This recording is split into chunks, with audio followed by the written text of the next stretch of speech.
sa taas. Yaman ang papa niya. Ah.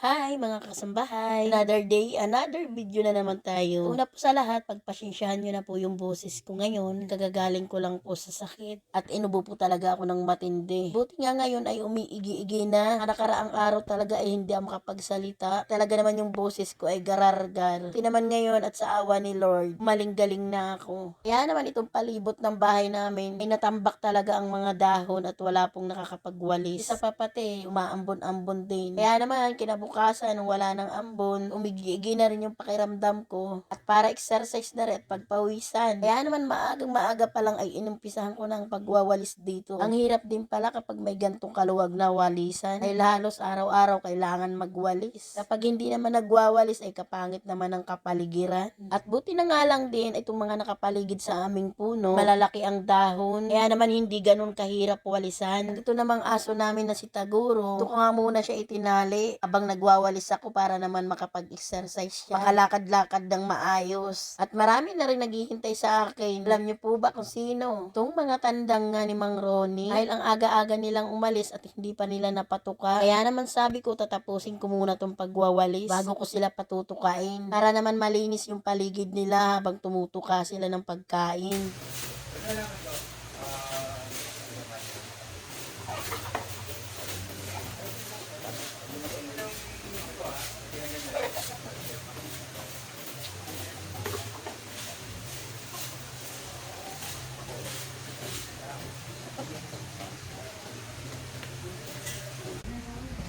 At sa wakas, natapos na rin yung pagwawalis ko. Ang sarap talaga sa pakiramdam kapag malinis ang paligid. Pati nga ito si Taguro ay tumatanaw-tanaw din sa winalisan ko. Pakiramdam ko nga din itong mga tandang ni Mang Ron na ituwan-tuwa dahil malinis na yung paligid. Kaya lang, hindi ko pa sila napapatuka dahil nga ibinilin kanina ni Mang Ronnie. 7 eksakto ko sila patutukain. Kaya naman ay pumasok muna ako sa aming bahay. Magpiprepare muna ako ng aming iuulam ngayong tanghalian. At hirap na hirap nga rin ako magkaliskis nitong isda. Bukod sa mahirap kaliskisan, nagtatalsik-talsikan pa dito sa may lababo. Kaya naman ay panigurado nito ay dubli-dubli ang aking gawain. Hirap na hirap din ako dito sa matalas naming kutsilyo. At ito na, luto ng aking paksiw na bangus na masarap. At sa makakapanood po nito, kung nagustuhan nyo tong bidyong to, please subscribe and share my channel. And thank you for watching.